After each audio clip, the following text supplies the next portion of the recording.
BJP সরকার শপথের দিন বড় ধাক্কা সিএবিতে। প্রো টি-20 লিগ কমে এবার হলো 8 দলের। রবিবার বেঙ্গল প্রো টি-20 লিগের জন্য ক্রিকেটার নিলামের আগে সরে দাঁড়ালো লিগের দল হারবার ডায়মন্ডস। বিজেপি সরকার শপথের দিন বড় ধাক্কা সিএবিতে। প্রো টি-20 লিগ কমে এবার হলো 8 দলের। দেবাঞ্জন বন্দ্যোপাধ্যায় আমাদের প্রতিনিধি আরো বিস্তারিত আমাদের জানাবেন। দেবাঞ্জন, কি আপডেট?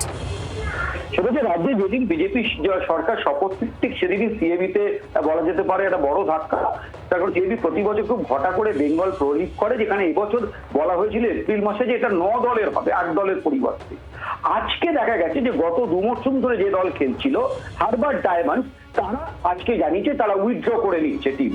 এবং এই হারবার ডায়মন্ডস এর যে মালিকানা রয়েছে জিডি স্পোর্টস, তার যে মালিক অরুণ সারাফ, তার আর এক কোম্পানি জিডি মাইনিং, তার বিরুদ্ধে বালি পাচার সহ একাধিক অভিযোগ রয়েছে এবং গত 2 বছর ধরে তারা খেলছে।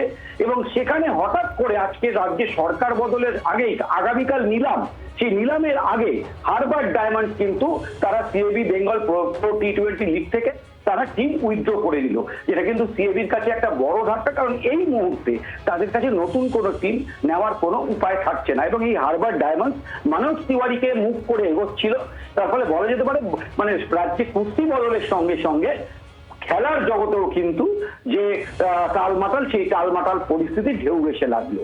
একেবারেই। দেবাঞ্জন, ধন্যবাদ তোমায়। বাংলার আওয়াজ, বাঙালির আবেগ, জি 24 ঘন্টা।